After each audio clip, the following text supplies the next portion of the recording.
다른 나라로 들어가려면 반드시 그 나라의 출입국 관리소를 통과해야 합니다. 예를 들어 우리가 한국을 방문할 때 인천공항에 있는 출입국 관리소를 통과해야만 합니다. 이곳에서 문제가 없을 때 입국을 할 수 있습니다. 여권도 검사하고 짐도 검사해서 문제가 없어야 합니다. 이처럼 한 나라에 들어가려면 그 나라의 출입 관문을 통과해야 합니다. 이것은 영적으로도 마찬가지입니다. 우리가 하나님 나라에 들어가기 위해서는 반드시 거쳐야 하는 관문이 있습니다. 그것이 무엇일까요? 예수님께서 말씀하십니다. 회개하라. 하나님의 나라가 가까이 왔느니라. 하나님의 나라가 왔기 때문에 그 나라에 들어가기 위해서는 회개를 해야 한다고 말씀합니다. 그러니까 회개가 하나님 나라에 들어가는 출입 관문과 같은 것입니다. 우리 신앙인들에게 회개는 그래서 굉장히 중요합니다. 오늘 읽은 본문은 예수님께서 회개에 대해 가르치는 말씀입니다. 1절을 보시면 몇몇 사람이 예수님께 찾아와 당시 사건에 대해 이야기합니다. 빌라도가 갈릴리에서 온 사람들을 학살해서 그 피를 희생 제물에 섞었다는 것입니다. 아마 유대인들에게는 큰 뉴스거리였을 것입니다. 갈릴리 사람이 예루살렘에 있는 성전에 오는 것은 1년에 3번 큰 절기 때입니다. 절기 때가 되면 로마 군인들은 굉장히 민감해집니다.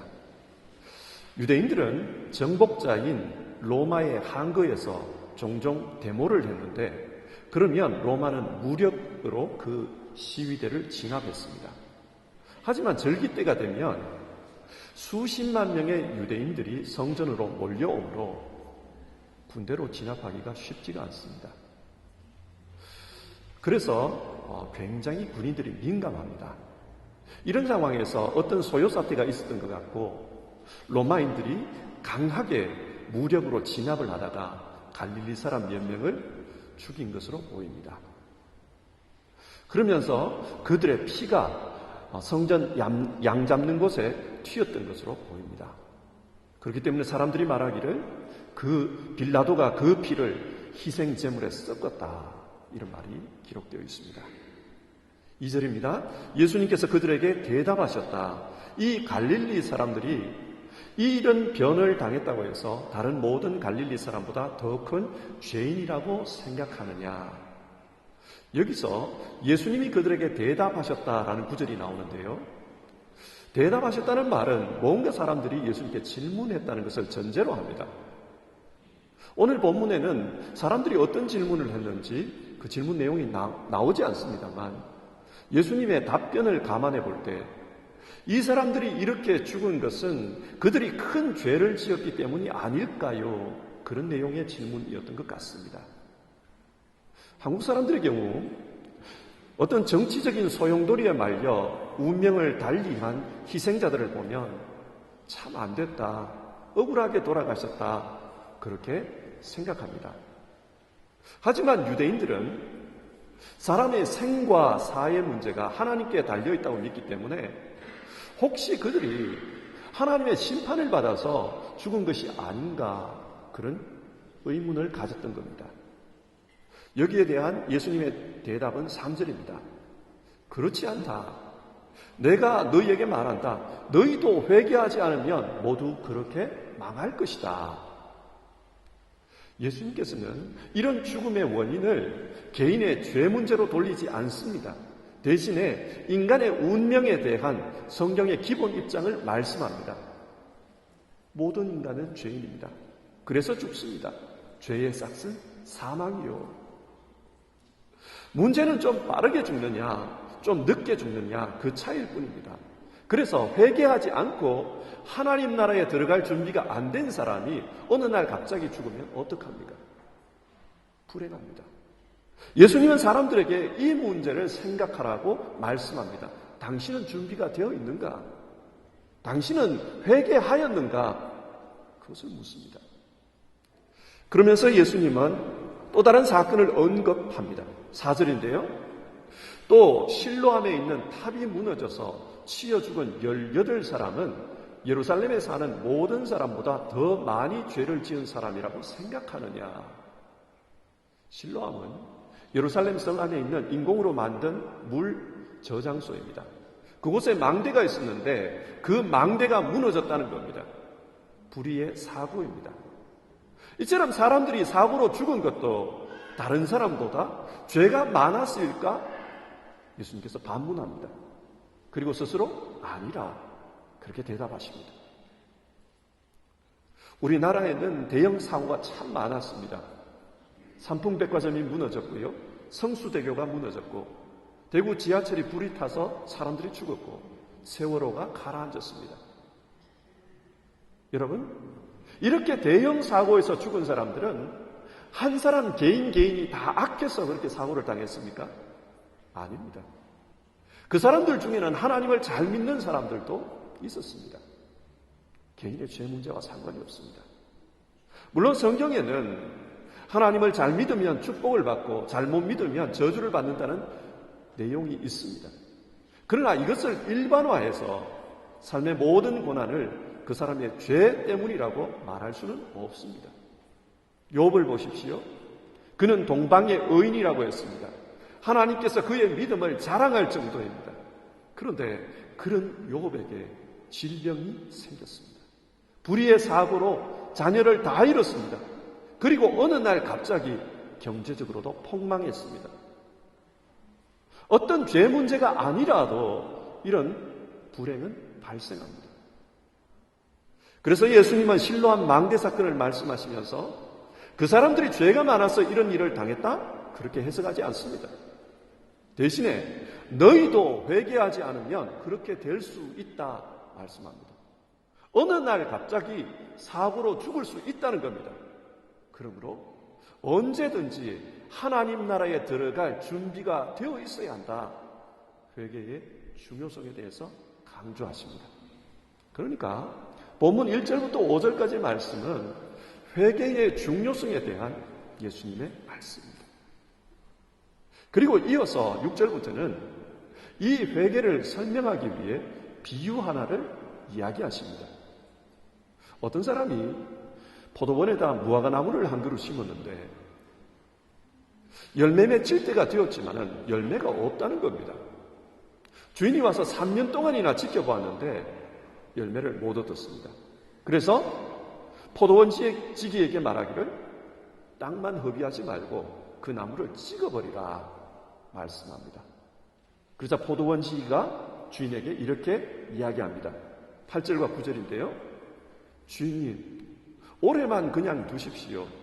그동안에 내가 그 둘레를 파고 거름을 주겠습니다.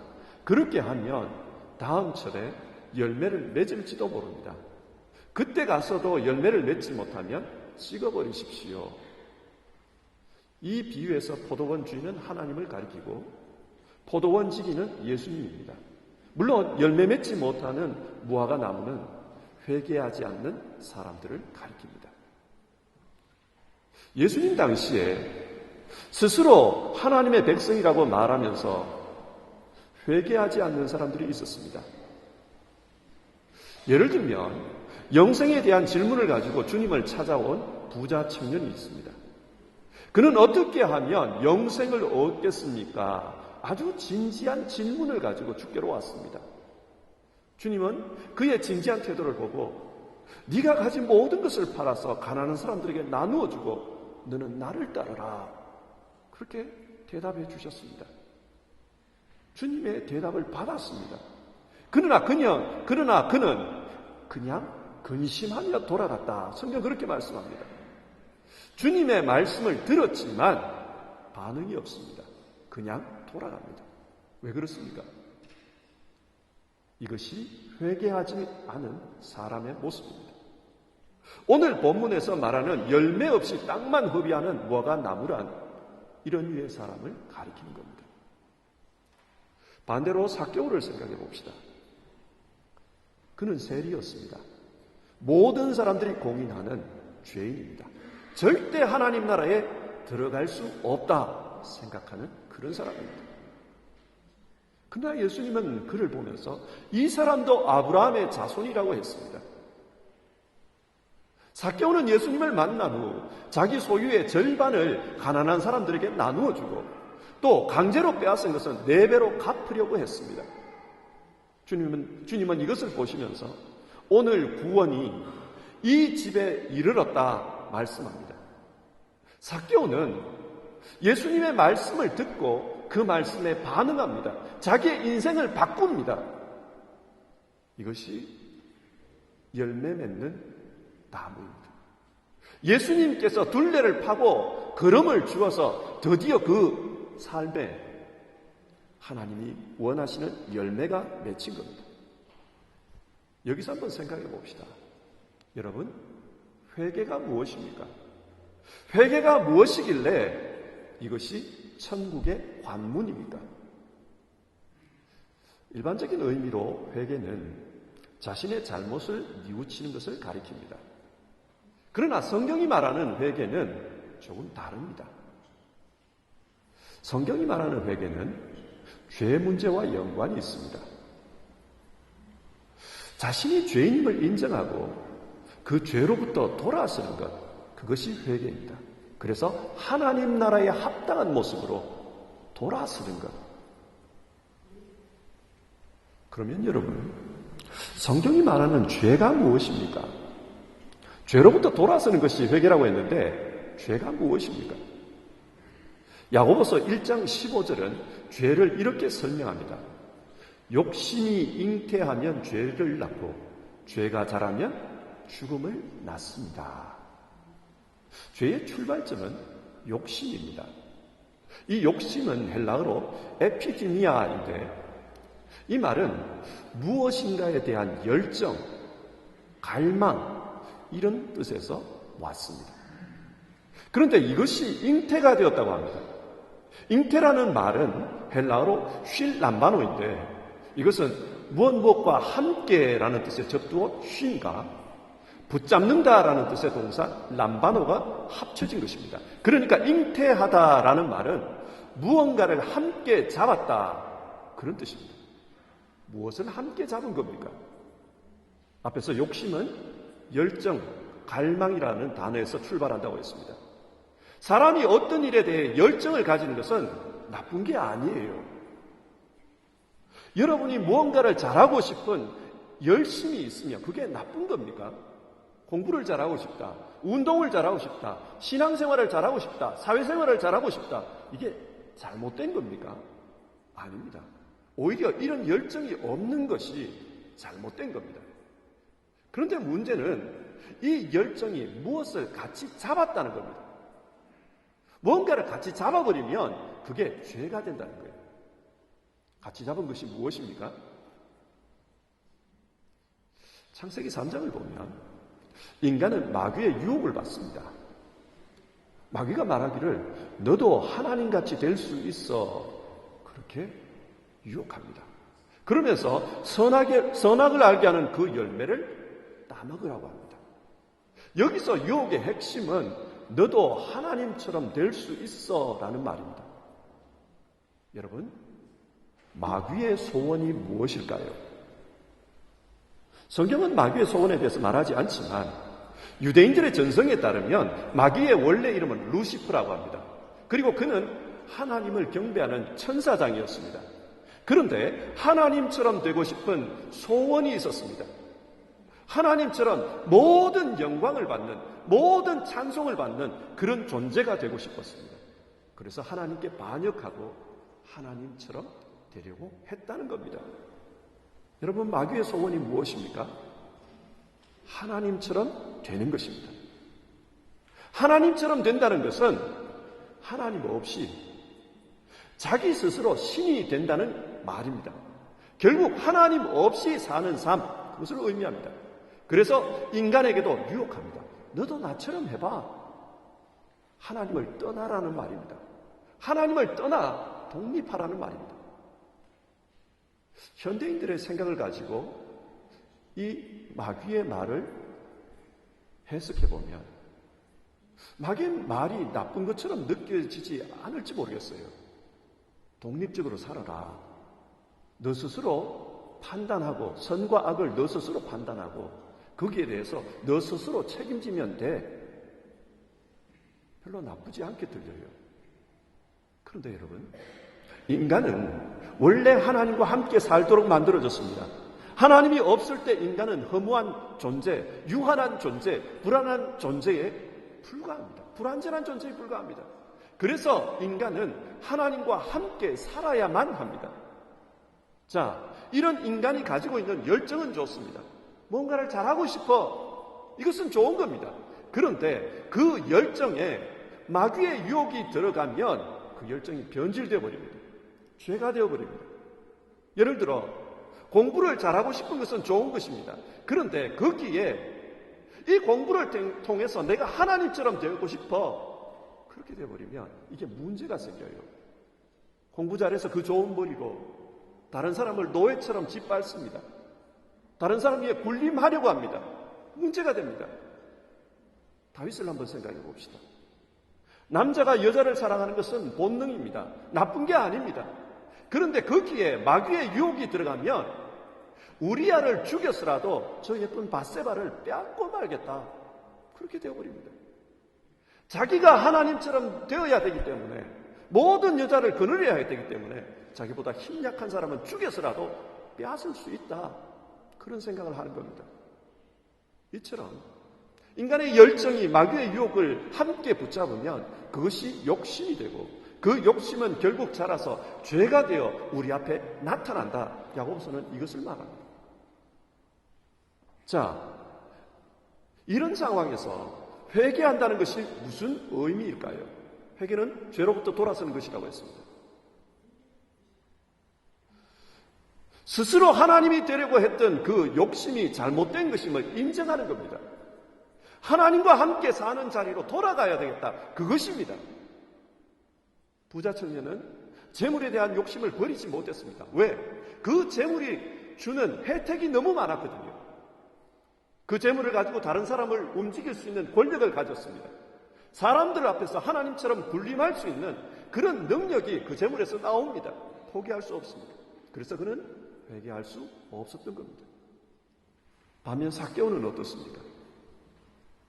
그는 성공하기 위해서 세리가 되었습니다. 그런데 그만 그 물질로 인해 인생의 수렁에 빠졌습니다. 세리장이 되어서 많은 권력을 휘둘렀지만 모든 사람들이 그를 손가락질합니다. 저주받은 인간이라고 말합니다. 지옥 갈 인간이라고 말합니다. 수많은 양심의 가책을 겪으면서 살 수밖에 없었습니다. 그래서 그는 모든 재산을 버리더라도 돌아가고 싶다. 순수했던 그때로 돌아가고 싶다. 그런 열망을 가지고 있습니다. 가난해져도 좋으니 하나님의 자녀로 사는 그 자리로 가고 싶다. 삭개오는 예수님을 만나서 그 길을 택했습니다. 이것이 회개입니다. 회개는 하나님과 함께 사는 삶으로 돌아가는 겁니다. 원래 인간이 만들어진 그대로 하나님과 함께 사는 자리, 하나님의 자녀로 사는 자리, 그 자리로 돌아가는 겁니다. 주님 말씀하십니다. 너희는 무엇을 먹을까? 무엇을 마실까? 무엇을 입을까? 염려하지 말라. 왜? 너희에게는 아버지가 계신다. 그 아버지를 믿는 자리, 그 아버지의 자녀가 되는 자리, 그 자리로 돌아가는 것. 그것이 회개입니다. 그러므로 참된 회개는 하나님 아버지에 대한 순전한 믿음으로 나아가는 것과 연결되어 있습니다. 오늘날의 사회는 이런 믿음에 있어서 문제가 있습니다.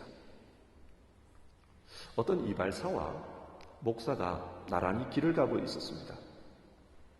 이발사가 세상을 보면서 불평을 합니다. 하나님이 살아계신다면 세상이 왜 이렇게 악하고 또 왜 이렇게 가난한 사람들이 많습니까? 세상을 보면서 목사에게 비판을 했습니다. 그러던 중 두 사람이 가다 보니까 어떤 사람이 머리가 아주 길어서 굉장히 지저분한 모습으로 지나가는 것을 보게 되었습니다. 그러자 목사가 묻습니다. 왜 이 세상에는 이발사가 있는데 저 사람의 머리는 저 모양입니까? 이발사에게 물었습니다. 그래서 이발사가 말합니다. 물론 그가 내게 오지 않았기 때문이지요. 그러자 목사가 말합니다. 마찬가지입니다. 세상 사람들이 하나님께 가지 않기 때문에 세상이 이 모양입니다. 그렇게 말했답니다. 이것이 현대사회의 단면을 잘 비유해 준다고 생각됩니다. 현대인들은 하나님에 대한 믿음이 적습니다. 무엇을 먹을까, 무엇을 마실까, 무엇을 입을까 하나님이 공급해 주신다는 믿음이 없습니다. 그러다 보니 스스로 신이 되어 살려고 합니다. 온갖 모순이 발생합니다. 뿐만 아니라 그 좋은 머리, 그 좋은 재능으로 자기 중심적인 세상을 만들려고 하다 보니까 이 세상에 죄가 가득하게 되었습니다. 여러분, 교회 다니면 이런 문제가 저절로 해결될까요? 교회 다녀도 회개하지 않으면 똑같습니다. 신앙은 우리에게 하나님을 사랑하라, 이웃을 사랑하라 그렇게 가르칩니다. 그런데 사랑하라는 이 가르침에 세상적 가치관이 붙어버리면 교회 역시 사람을 관리하고 통치하는 조직이 되고 맙니다. 사람들끼리 수근수근합니다. 저 사람 요즘 문제가 있어. 서로 사람을 물고 뜯습니다. 사랑이 없습니다. 정치판이 되어버리고 힘의 논리가 지배하는 그런 공동체가 되어버립니다. 그리고 그런 곳에 다니는 사람은 어떻게 하면 이 세상에서 좀 더 영향력 있는 사람이 될 수 있을까? 어떻게 하면 남들 위해 군림할 수 있을까? 성공할 수 있을까? 그것이 신앙의 관심입니다. 신앙하면서 어떻게 하면 성공할 수 있을까? 그것을 가지고 기도하고 그 방법을 찾느라고 몰두합니다. 그러다 보면 서로 사랑하라 이 말씀과는 너무 멀어져 버립니다. 그래서 회개가 중요합니다. 회개해야 하나님의 나라 사람으로 살 수가 있습니다. 그래서 예수님은 오늘 우리에게 회개에 대해 말씀합니다. 일반적으로 우리 믿는 사람들은 내가 죄가 있다 그런 생각이 들면 즉각적으로 회개합니다. 자신의 죄를 먼저 하나님께 자복하고 또 내가 잘못한 것에 대해서 다른 사람에게 용서를 빕니다. 뿐만 아니라 나의 잘못된 습관을 고치려고 노력합니다. 다시는 그 잘못을 반복하지 않기 위해서 자기 스스로 싸웁니다. 노력합니다. 그런데 문제는 나는 죄가 없어. 평소에 그런 생각을 하고 있다면 어떨까요? 죄가 없으면 회개할 이유도 없습니다. 뭔가 내 삶에 문제가 생기고 어려움이 생기면은 내가 무슨 죄가 있나 스스로를 살펴보지만 그것이 아니라 삶이 순탄하고 모든 것이 잘 돌아가면은 나는 죄가 없다고 생각합니다. 나는 잘 믿기 때문에 하나님께서 내게 복을 주신다고 생각합니다. 하지만 여러분, 로마서 2장 4절의 말씀을 한번 같이 보십시다. 비밀을 보십시오. 하나님께서 인자하심을 베푸셔서 그대를 인도하여 회개하게 하신다는 것을 알지 못하고 오히려 하나님의 풍성하신 인자하심과 너그러우심과 오래 참으심을 업신여기는 것입니까? 무슨 말입니까? 이 말씀에 따르면 하나님께서 우리에게 인자하심을, 너그러우심을, 오래 참으심을 베푸시는 이유가 무엇 때문이라고 합니까? 문제가 없기 때문이 아니라 우리로 하여금 회개하기 위해서라고 말씀합니다. 바울을 예로 한번 들어봅시다. 바울은 회심하기 전에 자기는 문제가 없다고 생각했습니다. 하나님께서 그의 삶을 평탄하게 해주셨습니다. 좋은 선생님을 만나서 열심히 공부했고 또 사람에게 인정받는 그런 훌륭한 바리새인이 되었습니다. 그래서 스스로 생각하기를 나는 율법으로는 흠이 없는 자라 그런 생각을 하고 살았습니다. 근데 여러분 진짜 흠이 없었습니까? 하나님께서 참아주신 겁니다. 인자가 많으신 하나님께서 바울이 회개할 때까지 참아주신 것입니다. 긍휼을 베푸시는 주님께서 울타리를 만들고 둑을 돋우어서 그가 열매 맺을 수 있도록 일하고 계셨던 겁니다. 만약 죄인을 즉각적으로 처벌하시는 그런 하나님이셨다면 그는 벌써 해를 당했을지도 모릅니다. 왜 그렇습니까? 그가 나중에 자기 스스로에 대해서 뭐라고 말합니까? 나는 죄인 중에 괴수로라. 자기 입으로 그렇게 말합니다. 그 당시 나는 죄인 중에 우두머리였다 고백합니다. 우리 역시 마찬가지입니다. 내 삶이 평탄하다는 것이 내가 의롭다는 것을 보증하지 않습니다. 하나님께서 우리가 회개할 때까지 인자하심을 베푸시며 우리를 농사짓고 계신다는 것을 기억해야 합니다. 따라서 우리는 이 땅의 평탄함으로 인해 내가 즐기는 안락함으로 인해 즐겨서는 안 됩니다. 오히려 그것 때문에 그 평탄함 때문에 그 안락함 때문에 하나님 앞에 나가서 회개해야 됩니다. 하나님께서 이런 것을 통해서 나를 기다려주고 계시는구나. 하나님 앞에 나가서 회개해야 됩니다. 베드로후서 3장 9절의 말씀입니다. 어떤 이들이 생각하는 것과 같이 주께서는 약속을 더디 지키시는 것이 아닙니다. 도리어 여러분을 위하여 오래 참으시는 것입니다. 하나님께서는 아무도 멸망하지 않고 모두 회개하는 데에 이르기를 바라십니다. 예수님은 평소에 제자들에게 내가 속히 오리라 약속하셨습니다. 그런데 시간이 지나도 예수님의 재림은 나타나지 않았습니다. 그러다 보니 어떤 사람들은 왜 예수님이 빨리 오시지 않지? 혹시 재림은 거짓말이 아닌가? 그런 의심을 합니다.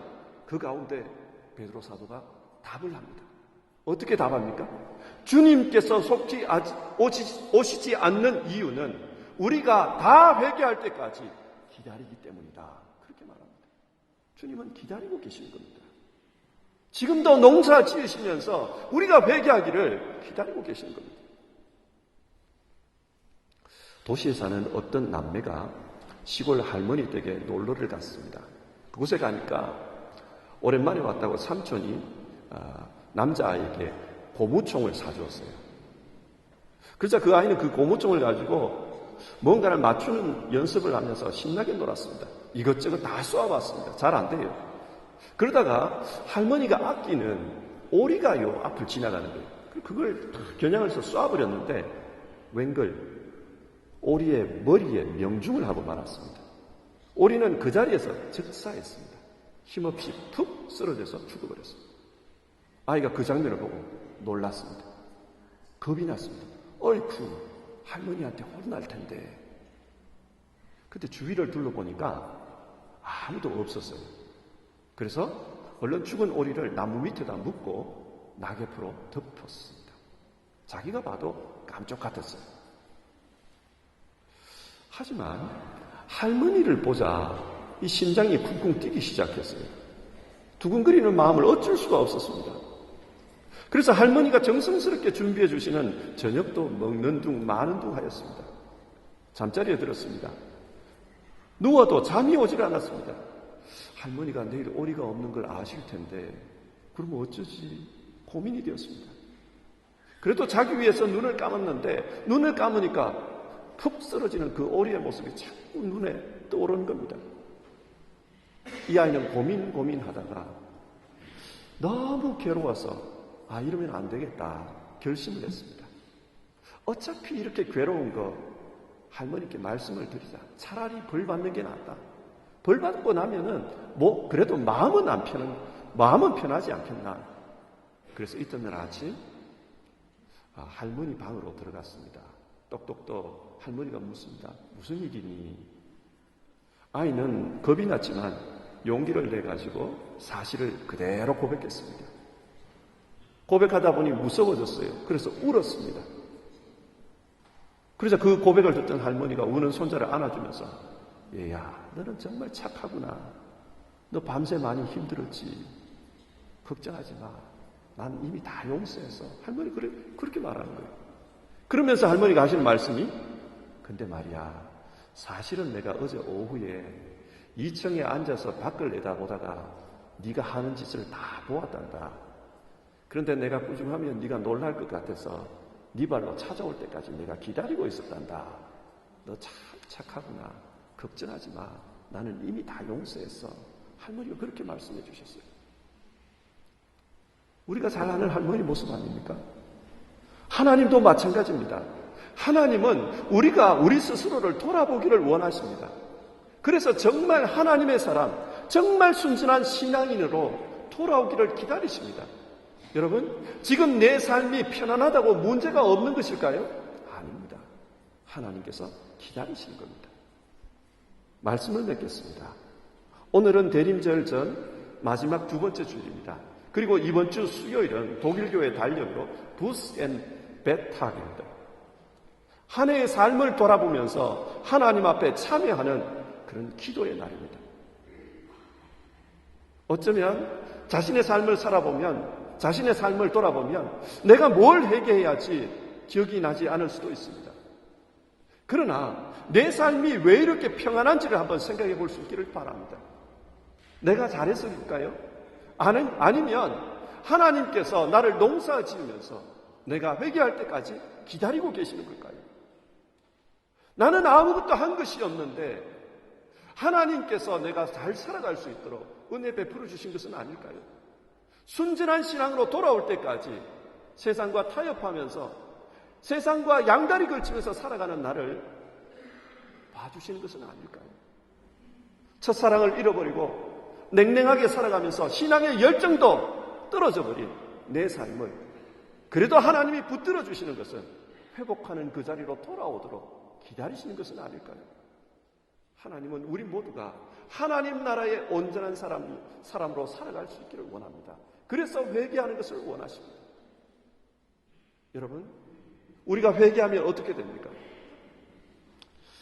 어느 작은 도시에 피아니스트가 있었습니다. 이 피아니스트는 돈을 많이 벌기 위해서 동네에 가짜 광고를 붙였습니다. 위대한 피아니스트 리스트의 제자가 이 도시에서 연주하다, 이런 내용으로 광고를 붙였습니다. 그리고 그 연주일이 될 때까지 기다리고 있었습니다. 근데 예상치 못했던 일이 벌어졌어요. 큰일 났습니다. 문제는 그 유명한 리스트가 하필이면 이 작은 도시를 와버린 겁니다. 우연히 지나가다가 온 것 같아요. 근데 이 사람은 당황했어요. 왜냐하면 리스트도 그 벽보를 봤을 거니까. 유명한 리스트의, 위대한 리스트의 제자가 이 도시에서 연주하다. 자기가 생각해도 얼굴이 뜨끈뜨끈했습니다. 어떻게 할까 고민하다가 리스트를 찾아가기로 합니다. 그리고 솔직하게 말했습니다. 사실은 제가 돈을 좀 많이 벌기 위해서 이런 거짓말을 했습니다. 미안합니다. 용서해 주십시오. 며칠 전에 이곳으로 오신다는 소식을 듣고 어떻게 해야 될지 많이 고민했습니다. 그때 솔직하게 고백하는 게 좋겠다고 생각했습니다. 그리고 리스트에게 사과를 했습니다. 그러자 리스트가 자네 오늘 무슨 곡을 연주할 텐가 물었어요. 그러면서 하는 말이 내 앞에서 한번 연주해 보게. 그러면서 이 피아니스트가 리스트 앞에서 연주를 했습니다. 그러자 리스트가 들으면서 그거는 여기는 이렇게 하면 안 돼. 그러면서 이렇게 지적을 해줬어요. 그렇게 좀 하고는 이 사람에게 말해요. 자, 이제 내가 당신을 지도했으니까 너 이제부터는 내 제자 맞는 거지? 거짓말한 거 아니야? 그러면서 이런 부탁을 해요. 너 당신 연주하면서 마지막 순서에 나를 한번 소개하라고. 나도 당신처럼 내가 한번 연주를 할 테니까 나를 한번 소개하라고. 이런 말을 했어요. 진실한 마음은 사람을 감동시킵니다. 그처럼 우리가 하나님 앞에서 진실하게 내 삶을 돌아보며 회개할 때 하나님도 우리에게 반응하십니다. 하나님 나라에 합당한 사람으로 우리를 만들어 가십니다. 사랑하는 성도 여러분, 이번 한 주간 동안 우리를 기다리시는 그 하나님께 나아가서 우리의 삶을 돌아보고 그렇게 기도했으면 좋겠습니다. 이 시간 우리 같이 찬송하면서 기도하겠습니다. 282장입니다.